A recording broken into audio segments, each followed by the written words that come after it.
I can't remember the last time I've seen Trevor Lawrence A, run that much, and B, I guess show that level of guts or moxie.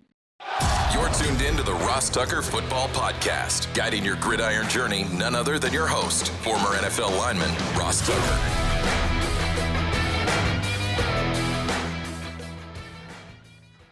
Oh, yeah, it is. But it's not just any Ross Tucker Football Podcast. It is a Power Rankings Tuesday, which means I will go over every single team in the NFL and let you know exactly where they stack up, including your team. But first, got to talk about last night's game because it was incredible. Loved every second of it. It's Big Show time. The Big Show. All right, Ross, the Jaguars, they got a massive statement win at home against the Kansas City Chiefs, 31-28. They're now 4-1. I can't tell you how happy it makes me when there's a primetime game and it's like that. And we had a good weekend of primetime games. The first game was the one I called on the radio for Westwood 1, Niners-Rams, goes into overtime. That was awesome. Then Sunday night, Patriots-Bills. Patriots get the big upset, and that was a back and forth game. And then last night might have been the best one. That was so entertaining on so many levels. Both quarterbacks really hurt the other team with their legs. I would say especially Trevor Lawrence. I can't remember the last time I've seen Trevor Lawrence A, run that much, and B, I guess show that level of guts or moxie. You know, that reminded you more of like the Trevor Lawrence at Clemson. That was super impressive. You know, it really got interesting. I mean, first of all, the Chiefs scored a touchdown. And it was a little questionable whether it was offensive pass interference or not on the touchdown by Travis Kelce. One of several calls, by the way, that were, I guess, hotly contested or very much debated. But that was one. The questionable touchdown, because it did look like offensive pass interference on a pick, but whatever. Lawrence then had a brutal fumble. And he wasn't really doing anything wrong, but the Jaguars are on the half-yard line. And for those of you who didn't get a chance to watch it or even see the highlights, Lawrence tried to do like the Drew Brees, reach the ball over the goal line, over the top, jump over the top. And right when it was about to break the plane, Nick Bolton knocked it out of his hands, which was just gigantic. So I think it was going to go, the Jags were going to go up 14-7 at that point. But instead, or no, Jags were going to tie at 7-7, I think. And then instead, the Chiefs go all the way the other way to go up 14-0, I think, as Mahomes was making major plays off schedule, chunk plays, like he always does. But we had some of the most eventful plays at the 1-yard line you will ever see. One was the Lawrence fumble. Then Jags linebacker Devin Lloyd had a 99-yard pick six. 99 yards. It was so reminiscent of James Harrison in that Super Bowl for the Steelers against the Cardinals. It was crazy. Terrific job by Devin Lloyd. So fun. Then the Jags are up by a touchdown. They have the ball. I really have no idea what happened. I think it was Parker Washington that was running like a slant. And as he's running an in-breaking route, a DB for the Chiefs just totally runs him over as the ball's in the air. And there was no call. No call. So the ball went right to a Chiefs defender for an interception. And then next thing you know, the Chiefs tied up 21-21. Mahomes does an unbelievable job with his legs and typical Mahomes magic. I'm watching it with my wife saying, here we go, you know what's going to happen. And Mahomes made plays with his leg, with his arms, like he always does, to go up 28-24. But a funny thing happened. Trevor Lawrence got it done. I was skeptical about whether or not he could come up big in a big moment. He did. He used his legs multiple times. He threw a perfect pass down the sideline to Brian Thomas. They got a pass interference penalty, which I thought was the right call against Chamari Connor. And then if you didn't see this, they're on the 1-yard line. They have no timeouts left. It's like 28 seconds. Trevor Lawrence gets stepped on by his guard, falls down, tries to get up, falls down again, gets up, and runs in for the game-winning touchdown. It was, that was an under-the-radar top 5 game of the year if you think about all of the wild plays that happened in it. And ultimately, as Jack said, the Jaguars get just a tremendous, tremendous win. The Jaguars are 4-1, and the people down in Duval believe. It's time for the all-important Power Rankings. The worst team in the history of the NFL is... We're going to kick off our power rankings with the only winless team left in football, the Jets, at 32. And because of the way the last couple games have gone against teams that aren't even that good, I think the Jets deserve to be last. They have no wins, and they're getting blown out by a Cowboys team that has nobody. But they get beat by a Dolphins team, which is not very good. I would say the Jets are, in my opinion, surprisingly bad. I was not expecting that. Despite the win, the Titans are 31st. Well, they're not very good. They got extremely fortunate in multiple ways to win the game. But Jeffrey Simmons plays his you-know-what every week, his you-know-what off every week. And you had to go ahead and continue to battle and continue to play to get that win, which is exactly what they did. 30th, Las Vegas Raiders. I don't know if these guys are cursed or what, but it's hard to believe how bad Geno Smith is playing, how bad this team's playing. Although I guess the week prior they really could have won against the Bears, but all of the positive feelings they had about having a quarterback like Geno and a coach like Pete Carroll feels like it's kind of gone. They're already making changes. They cut starting linebacker Jermaine Pratt. I'm not sure what was going on there, but it seems like it was maybe like an off-the-field thing. I don't know, or at least, some type of personality conflict. Because it's weird. I think he was leading them in tackles, but they did it. 29th, Miami Dolphins. Miami Dolphins, Miami Dolphins, Miami Dolphins, not so good. That was just a horrendous loss. And that's the type of loss that you just can't have if you're Mike McDaniel. Some of these other ones against good teams you can live with, but up 17-0 on the Carolina Panthers, you can't lose that game. Does not seem like Mike McDaniel is long for that job this year, unfortunately. The Saints, they're 28th. Well, and here's the thing. They had that one game in Seattle where they were really bad and they really laid an egg. Other than that, they've at least been competitive. They've at least been reputable. I feel like Spencer Rattler has played good enough most of the time. And they're not a good team. They needed to get, 5 straight turnovers to beat the Giants, which is unlikely and not going to happen very often. But they did it. They got it done. And as we'll talk about on the Even Money Betting podcast this morning, they won by 2 scores, which was not good for myself and Steve Fezzik and our teaser leg. But they got it done.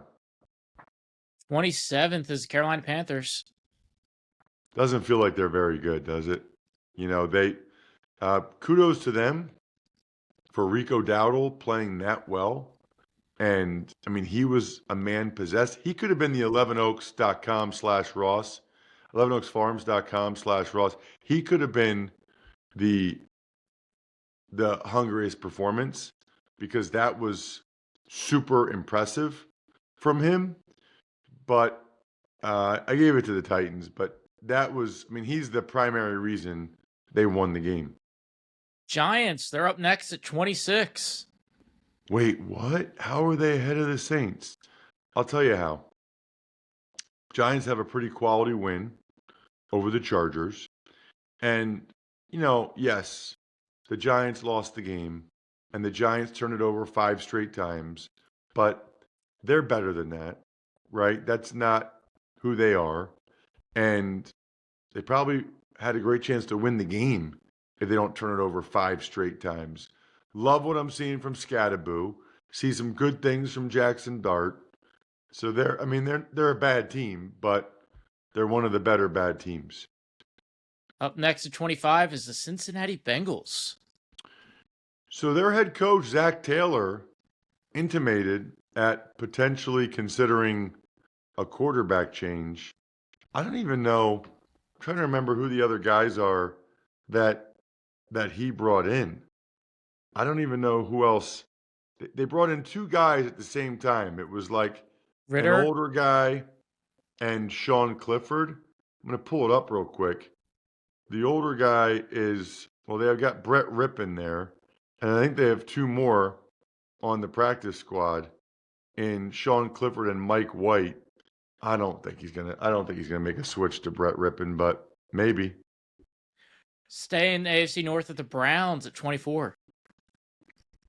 It's funny because some of these teams like the Browns, their fans probably think that they're so bad and they're so disgusted and they only have 1 win. There's a bunch of teams I think are worse than them. I told you I was encouraged by a lot of the things I saw from Dylan Gabriel. The Browns ran it very well. We know they have a stellar defense. I would actually say their defense let them down in that game.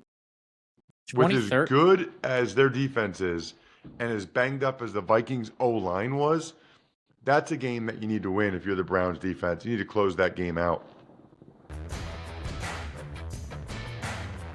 More great stuff right after this. It's game time. And by that, it means time for you guys to at least get the app on your phone, scroll through and see what events are in your area. I think over the last couple weeks, I've gotten 4 or 5 emails from you guys using my code Ross, which is awesome. I love it. My wife used the Game Time app to get tickets to Keith Urban last week in Hershey. Loved it, by the way. She's a big fan. Take the guesswork out of buying NFL tickets with Game Time. Download the Game Time app, create an account, and use code Ross for $20 off your first purchase. Terms apply. So again, create an account and redeem code ROSS for $20 off. Swipe, tap, ticket, go. Download the Game Time app today. Here's the key. You can see the view from your seat. Lowest price guarantee. Fees are included. Game Time app. Man, it was a good weekend from a Daddy Soda perspective. Hope you guys did as well. Hopefully you were drinking a bunch of Labatt Blue Lights. If you haven't had them, it's the best tasting light beer out there. And you can get free gear when you just purchase beer. And then go to rewards.labattusa.com and upload your receipt. Getting more and more of you guys that are doing this and showing me how many points you're racking up, which is very cool. Let's see who can get the most points. Rewards.labattusa.com to sign up. 23rd is the Arizona Cardinals. Well, Jonathan Gannon apologized for how he treated Amari DiMercato on the sideline, but I think I would have had a tough time not doing the same thing. I mean, that game very likely, watch how this thing plays out at the end. That game very likely is going to be what determines the Cardinals not making the playoffs at the end of the year, and they know it. Every one of these games is precious. You can maybe live with a late loss to the Seahawks or the Niners by a field goal, close game, but you can't lose at home to the Titans. Cannot happen. 22nd, the Bears. The Bears had a bye, so not much to say about the Bears other than I will get a chance to see them in person on Monday night, calling that game on Westwood 1. Looking forward to it, and we'll see what the Bears bring to the table. This is the lowest I've ever seen them, the Ravens at 21. How many years you been doing this, Jack? I think this is our 4th season now. I started halfway through the Arizona Super Bowl, 57. Man, that went fast. That went really fast. So, you're right. This is our 4th season. So, the Ravens, I still think they'll be in the mix. I still think they have a great chance to win the AFC North. But they got to get healthier, and they can't keep losing these games. They're going to fall too far behind the Steelers. The good news is, sorry, Jack, the good news is they get to play the Steelers twice still. Now 20th is the New England Patriots. And rising. I thought they had a chance to be the westshorehome.com/Ross most improved team, but they are on the rise for sure. That was an impressive performance by the Patriots to get a win at Buffalo. The thing about wins like that, we were talking about the Jags earlier, or now the Patriots. We'll talk about the Broncos. You get those big wins, it's just the belief it fosters throughout the entire organization. The positive vibes, the hey, we can do this. For teams that haven't been at that level in a while, it means a lot. Next up is the Minnesota Vikings at 19. Let me hear you try to do it first. The Minnesota Vikings. It's pretty good.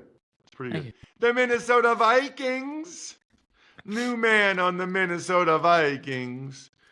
So that was a gigantic win for them against the Browns. You know, we'll see what happens after the bye for them. After the bye, they play against the Eagles. Carson Wentz against the Eagles, that would really be something. I mean, that would be wild if it happens.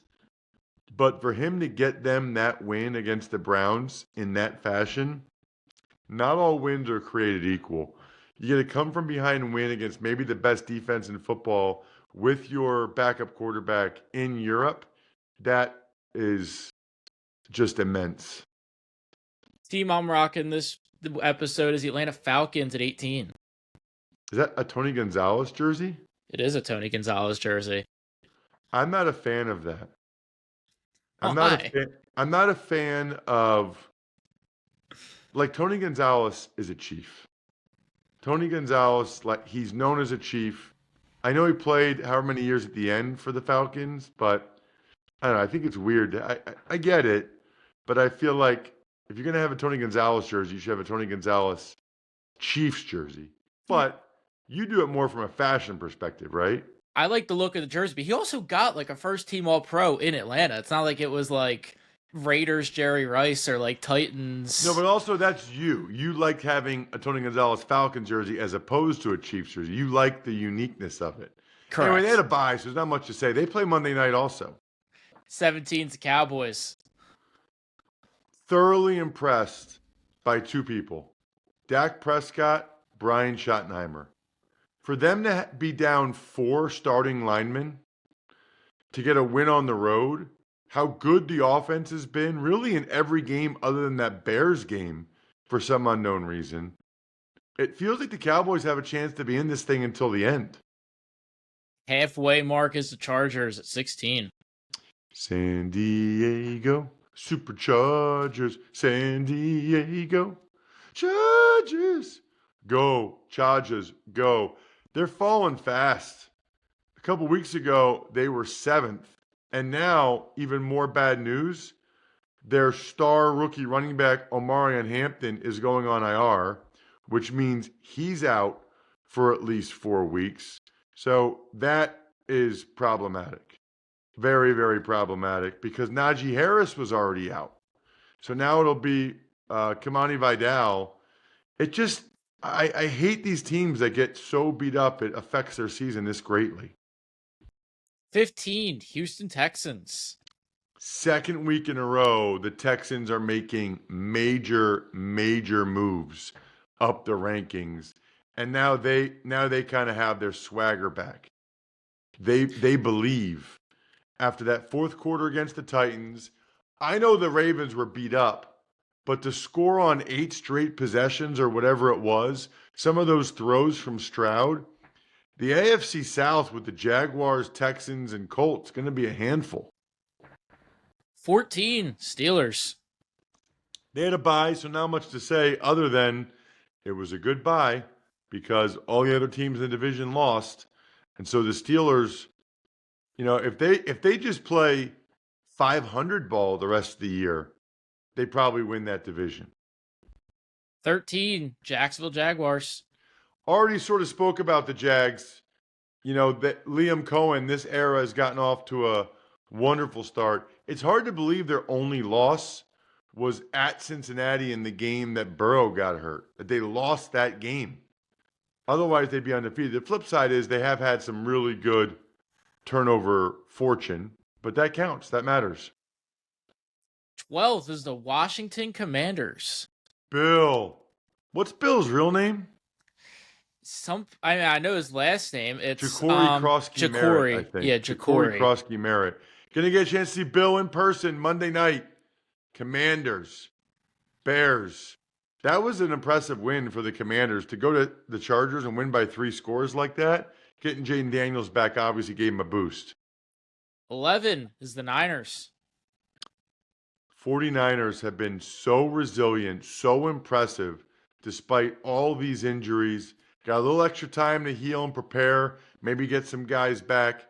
Mac Jones showing the value of having a competent backup quarterback. 10 is the Denver Broncos. Well, and I think they deserve it. They're close, but with that win, I'm going to make them my West Shore home most improved team of the week. Took my first shower, by the way, yesterday in my new shower. It is incredible. Can't recommend West Shore Home enough. The experts in bathroom, window, door, and flooring projects. Visit westshorehome.com/Ross to get started. West Shore Home, remodeling, reimagined. Their only 2 losses were devastating walk-off losses on field goals. The Colts one never should have happened. The Chargers, whatever, that happens sometimes. But now they go to Philadelphia and get that win. And I saw a lot of positives from Bo Nix in the fourth quarter. He's a gamer. He was not great for 3 quarters, but it's kind of like Trevor Lawrence last night. Nick showed me he can get it done in the fourth quarter when he has to. Don't go anywhere. Got to pay some bills real quick.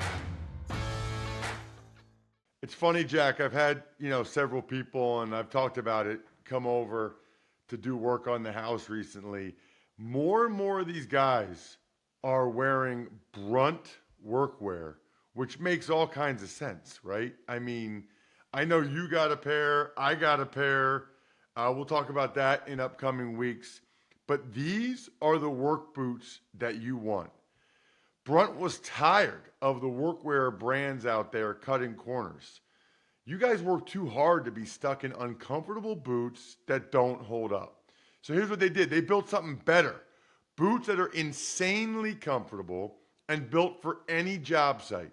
For a limited time, our listeners, that's you, can get $10 off at Brunt when you use code ROSS at checkout. Just head to bruntworkwear.com. Use the code ROSS, you're good to go. And after you order, they'll ask where you heard about Brunt. Do us a favor and tell them it was this show. I actually get a chance to tailgate this weekend. So thanks to my friends from Smirnoff, I will be crafting some delicious cocktails. Easy to make, versatile for any and all fans over 21. Smirnoff's the world's #1 vodka, an official vodka partner of the NFL. an official vodka partner of this show, do what I like to do. Grab a bottle of Smirnoff at your local retailer and head to Smirnoff.com to find recipes of delicious cocktails perfect for game day. Please drink them responsibly. Smirnoff number 21 vodka, distilled from grain, 40% alcohol by volume. It's the Smirnoff Company, New York, New York. Please not share with anyone under legal drinking age. 9th, Green Bay Packers. Dun, dun, dun, dun, dun, dun, dun. Go, Pack, go.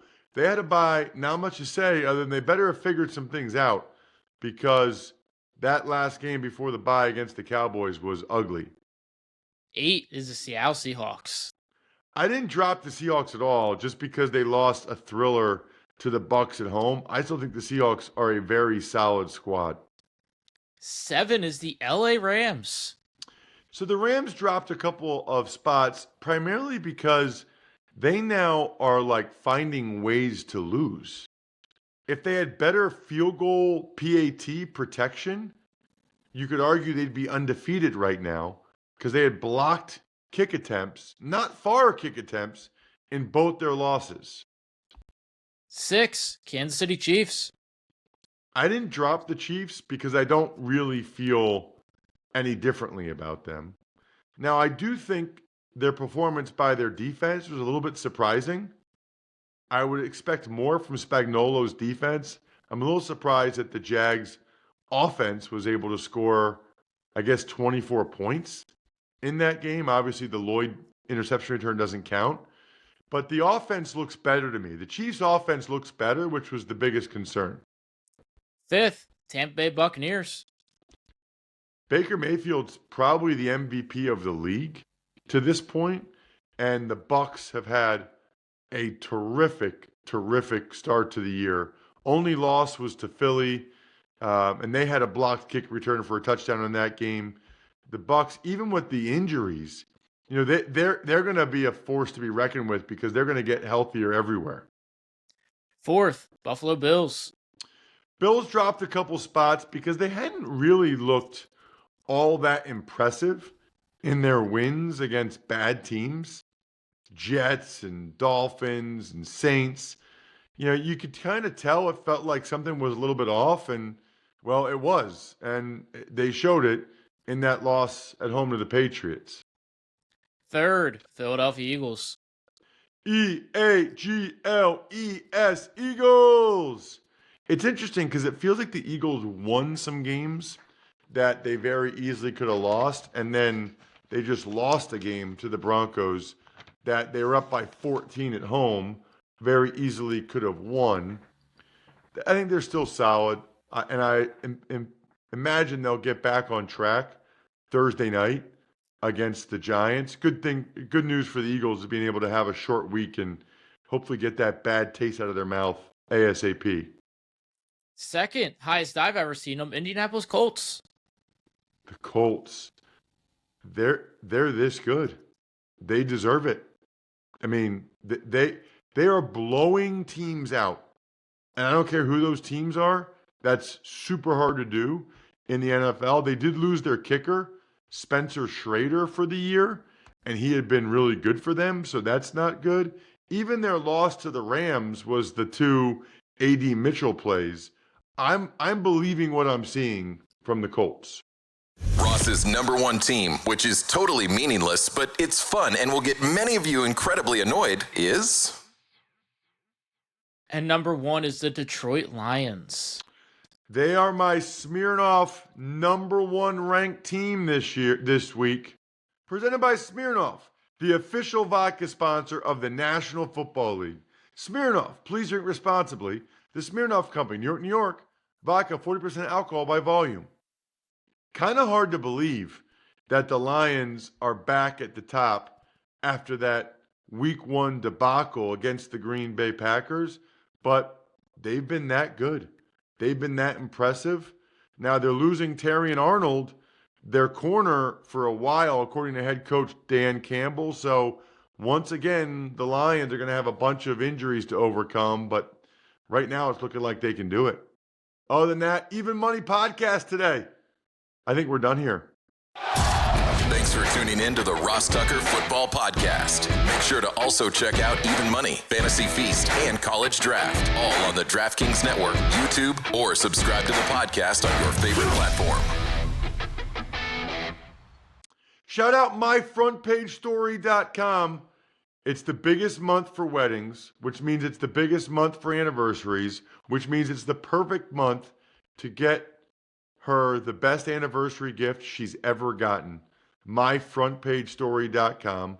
Pizza Boy Brewing, Sporticulture, HumanHeadNYC.com, BackOfficeScheduler.com.